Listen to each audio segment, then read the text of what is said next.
In this module, we are going to look at the stoichiometry when dealing with solutions. By the end of this module, you should be able to use concentration units as relationships in stoichiometric calculations. So we've seen this map before, and we're going to go back to it again now that we're dealing with concentrations. And what we see is that the key part of this map is that we have to have moles of A, we have to have coefficients from our balanced equation to get to moles of B.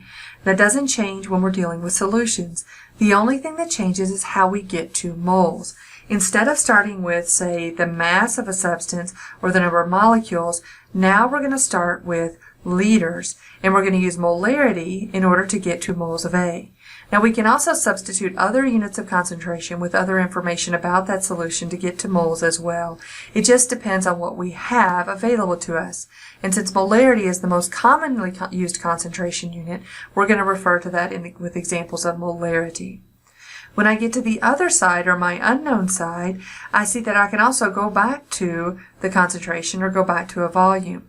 However, just because I start with one set of units doesn't mean I have to go to that same unit on the opposite side. There's nothing wrong with starting with liters of one substance and finding the mass of another, or vice versa. It just depends on what's being asked for and what type of sample we're preparing. The main type of solution stoichiometry that we look at is titration. And in titration, we have a solution which has an accurately known concentration being added gradually to a solution of an unknown concentration. We monitor the progress of that reaction, and the way we monitor that will depend on the type of reaction it is, but we're going to monitor the progress of that reaction. And when we've determined that the reaction is complete, we'll be able to use the quantitative measurements to identify the concentration of our unknown solution. This is just a stoichiometry calculation, but dealing with units of molarity and volumes instead of dealing with grams and molar masses. So I usually say that titration problems are simply fancy stoichiometry problems. While there are other types of titrations, we're going to focus on acid-base titrations. This involves the reaction of an acid and a base. We have some standard solution for which the concentration is known. We run the reaction until we reach the equivalence point, and this is when the acid has completely reacted with the base. And it's the quantitative measurements at this point that allow us to calculate the concentration of our unknown solution. The other thing frequently present is an indicator, and this is a substance that has different colors in acid and base solutions, and so it becomes a marker to determine when we've reached the equivalence point. We can also use things such as pH sensors or pH meters to determine this point as well. Let's look at an example of how we can solve these problems. Remember, titration problems are simply stoichiometry problems. They just look a little bit different because we're dealing with volumes and concentrations instead of masses and molar masses. So this question asks, what volume of 0.2010 molar NaOH is required to neutralize, and that just means get to the equivalence point, 20 milliliters of 0.1030 molar HCl in an acid-base titration. Because we're looking at a stoichiometry problem, the first thing we have to do is actually get our balanced chemical equation. So I look at my two reactants. I have HCl plus NaOH, and for an acid-base reaction, the products are a salt, NaCl, plus water. Similar to the way that we looked at precipitation reactions where we were swapping the anions, we're basically doing the same thing here. We see that we have a balanced equation, and now we can start our stoichiometry problem. Now what I want to do is I'm going to rewrite my concentrations in terms of moles per liter. That's going to make it easier for me to see how I'm going to use them when I set up my calculation, because now these values are seen more easily as relationships between moles and liters as opposed to just a single value. I see that my concentrations are relationships. The only other number I have is my 20 milliliters, so I'm going to start with the 20 milliliters of HCl. Then I need to look at the concentration of HCl because I want to use that to get to moles, and I see that I have units of liters, so I first need to convert from milliliters to liters. Now that I have liters of HCl, I can use the concentration 0.1030 moles of HCl per liter of solution.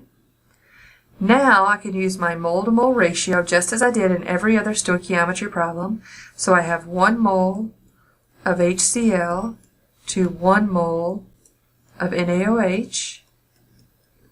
And then I can use the molarity of NaOH, or 0.2010 moles per liter of NaOH.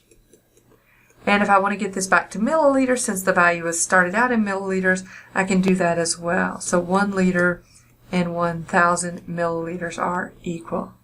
Now I can see that volume cancels with volume of HCl, liters of HCl with liters, moles and moles of HCl, moles and moles of NaOH, liters and liters of NaOH, and now what I'll be left with are milliliters of NaOH. After I do the calculation, I end up with 10.25 milliliters of NaOH. So I know that if I have 0.201 molar NaOH, it's going to take 10.25 milliliters to completely consume all of the 0.103 molar HCl that I have in my 20 milliliter sample. Now let's look at an example for you to try. What volume of 0.175 molar HCl is needed to titrate 30 milliliters of 0.200 molar BaOH2? Hint, write a balanced equation. Make sure you start with a balanced equation because this is not going to be a 1-to-1 ratio as we saw with the HCl NaOH titration problem. So we see that we get an answer of 68.6 milliliters. I'm going to first write my balanced chemical equation, which will be HCl plus BaOH2 going to BaCl2 plus H2O. And what I find is that I'll need 2 HCl and 2 waters to get a balanced chemical equation. Now I can put the information I know about HCl and my BaOH, so I have 30 milliliters of the BaOH, that's 0.200 molar, and I'm trying to find the volume of the HCl. So what I want to do is start with my 30 milliliters, which I'm going to go ahead and convert into liters of my BaOH2. I'm going to use my molarity of 0.200 moles per liter of BaOH2. Now I need to use my mole-to-mole ratio, and this is where the balanced chemical equation is so important because I no longer have a 1-to-1 ratio. I know that for every 1 mole of BaOH2, I'm going to react with 2 moles of HCl. Now I know my moles of HCl. Now I can use the molarity of HCl to figure out my unknown volume.